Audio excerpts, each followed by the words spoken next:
Welcome to Homestead. How you guys doing? We're going to use a pressure canner today, as promised in one of my shorts I had on YouTube's. So, these jars are already sterilized. I used the hot water bath canner from Pickles, which the video should be out shortly, hopefully within a week. But they're already sanitized, and we're just going to pack jars of pickles. Green beans. We just did pickles. And after that, I'll show you how to use the pressure cooker. Pop. There's a pop. Yeah. One of the cucumbers popped. Just stuff these in here really good. Just drop them in. We can always come back after these jars are filled up. This is a pretty easy process, except for the pressure cooker. It can always blow up if you're not careful. You want to always read the manufacturing label and the booklet that comes to it. Now the water that I got boiling on the stove now has got just garlic, water, and some salt in there. That's it. That's how I like to eat my green beans anyway. We will add a teaspoon of salt after we get these packed in. And we'll fill it with boiling water.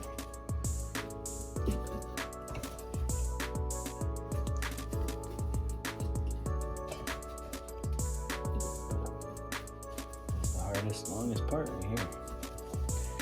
Although the tomato sauce video is coming soon, making pasta sauce is a lot harder and longer. It takes about 3 hours total time.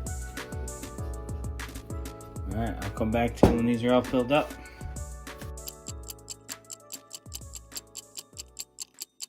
Alright, we got the jars packed up.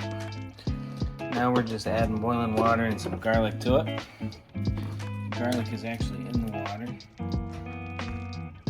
And we're just going to fill this up to a inch head space. And afterwards we'll do vinegar around the rims.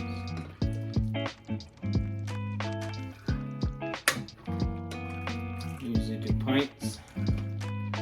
Today I did quarts. So I always end up using 2 pints when we eat them, so I figured a quart would be easier. Refer to my manual to see how long I had a pressure canner for. 25 minutes under 10,000 PS or 10,000 sea level. Now, I'm new at this, so bear with me. I'll get better as I go. My cameraman thinks I should get millions of dollars in equipment to do it. We're gonna add a tablespoon or a teaspoon of salt.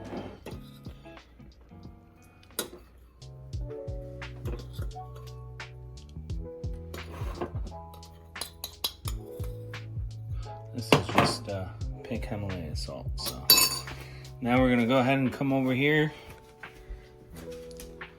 It's a little warm, so I recommend using gloves.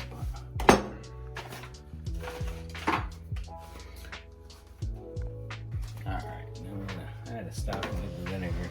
Kitchen's not that big, but make do with what I got. Off. Alright, now we're gonna lit them up. Not them too tight, but just enough.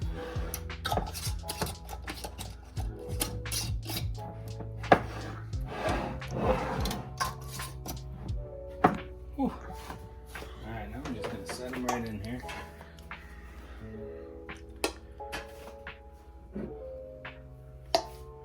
Okay. I'm gonna throw this bad boy on. What you do is usually, this is an all-American pressure canner. There's a line here and a notch here. And what you want to do is with the arrows, is put it offset a little bit and turn it and then click. And then you want to screw it down. But you want to do it like you would change a tire. Opposite directions so it comes down evenly.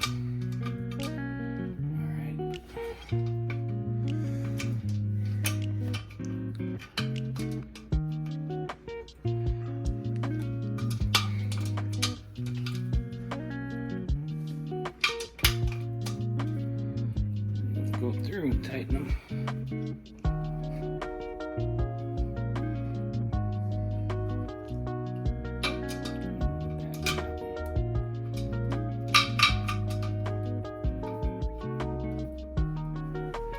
used this pressure canner a couple times now. It's pretty nice. It still scares me though, because if we don't let all the pressure out, it'll blow up.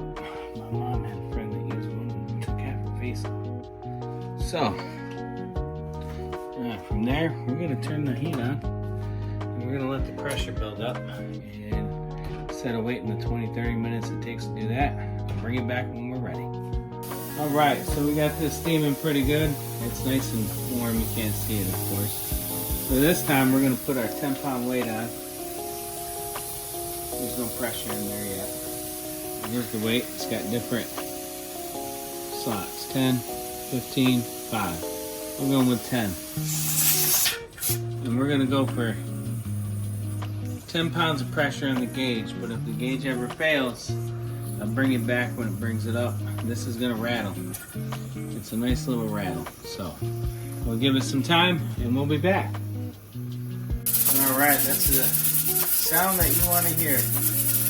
10 pounds of pressure. Even though the gauge says a little more, so I always go by the weight.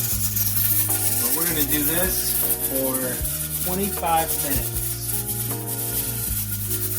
So I'm going to set the timer and I'll bring it back when it's time to open up the pressure canner. We're going to have to let it cool off and let all the pressure come out. It'll take a little bit after that, but this is a beautiful sound you want to hear. One eternity later. Alright, everything's been done. We're going to unscrew this slowly.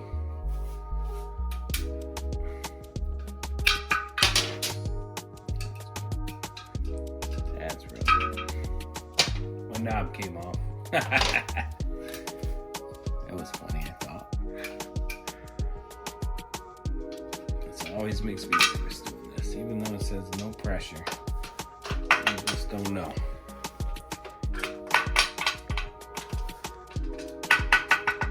Alright, now see the arrow, we gotta turn it again. There we go. No pressure.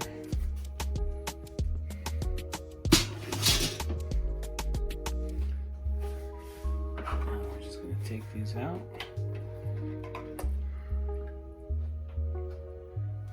And set them down and let them get a seal. For 24 hours, we're not gonna touch them after I move them and put them to store. They look good, they smell good too. And after the lids pop, they're good to go. Take the rings off. Easy peasy. Yeah, thanks for watching, you guys. Appreciate it. I hope you learned something.